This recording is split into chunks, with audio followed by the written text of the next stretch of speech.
Pemerintah Kabupaten Morowali, Sulawesi Tengah, dalam hal ini Bupati, memperlihatkan ketegasannya terhadap para aparatur sipil negara atau ASN. ASN yang lama tak berkantor dan juga yang terlibat kasus narkoba sudah dilakukan pemberhentian dengan tidak hormat alias dipecat. Dan ada pula yang diberhentikan dengan hormat tidak atas permintaan sendiri. Ketegasan ini sebenarnya layak mendapatkan apresiasi, namun sangat disayangkan dalam kasus lain. Misalnya beberapa pejabat ex-napi tipikor hingga kini masih tetap nyaman, aman dan tentram menduduki kursi empuk dalam jabatannya. Padahal, beberapa tahun lalu, pihak Badan Kepegawaian Negara atau BKN Regional Makassar dan BKN Pusat telah menegaskan bahwa tidak ada ruang bagi pejabat mantan napi tipikor untuk menduduki jabatan, atau dengan kata lain harus diberhentikan dengan tidak hormat. Realitanya, di dalam struktur kepegawaian Pemkab Morowali, masih terdapat pejabat eselon 2 dan 4 yang pernah menjalani hukuman akibat terbukti bersalah secara sah melalui putusan inkrah di pengadilan, masih aktif berkantor. Kepala Badan Kepegawaian dan Pengembangan Sumber Daya Manusia atau BKPSDM Kabupaten Morowali, Alwan Abu Bakar yang beberapa kali coba dikonfirmasi via pesan WhatsApp, tidak mau memberikan komentar.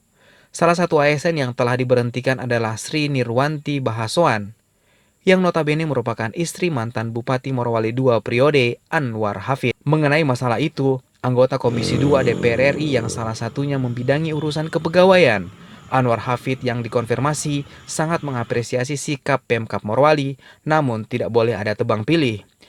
Dalam kapasitasnya sebagai wakil rakyat yang ditugaskan di Komisi Bidang Aparatur Sipil Negara, Anwar Hafid mendukung langkah yang diambil Pemkab Morowali yang telah melakukan penertiban kepada ASN yang dinilai tidak disiplin dalam melaksanakan tugas. Namun di sisi lain, Anwar berharap kepada Pemkab Morowali dalam hal ini Bupati, selaku pembina kepegawaian, dalam melakukan penertiban, jangan pilih kasih, karena masih ada PR Bupati menertibkan ASN yang pernah terlibat kasus tipikor, sehingga tidak terkesan yang lain dihabisi sementara yang lain dipelihara. Sedangkan Ketua DPRD Kabupaten Morowali Kuswandi dalam menanggapi masalah itu, via pesan WhatsApp menguraikan langkah pemberhentian ASN dinilainya sudah tepat selama dilakukan berdasarkan mekanisme pemberhentian aparatur sipil negara. Menurut informasi yang diterimanya, pemberhentian itu dilakukan atas dasar ASN yang bersangkutan sudah meninggalkan tugasnya secara tidak sah selama 6 bulan terus-menerus, bahkan melewati batas waktu itu. Meskipun sedikit terlambat, kata Kuswandi, pada satu sisi ia melihatnya bahwa ada ruang kebijakan yang oleh Bupati kepada siapapun ASN yang melanggar peraturan tentang disiplin ASN untuk kembali melaksanakan tugasnya sebagaimana mestinya. Semangat reformasi birokrasi yang menjadi salah satu misi pemerintahan hari ini kaitannya dengan ASN yang sudah dijatuhi pidana dan telah berkekuatan hukum namun tidak mendapatkan sanksi pemberhentian.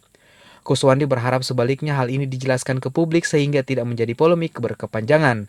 Bahwa di sini ada yang diberhentikan tidak hormat, sementara di sana ada yang tetap menjalankan tugas padahal statusnya sama saja.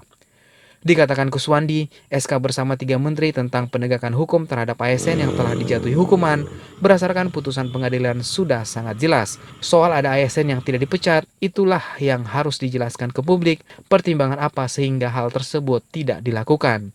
Dari Kabupaten Morowali, Sulawesi Tengah, tim Kaili TV melaporkan.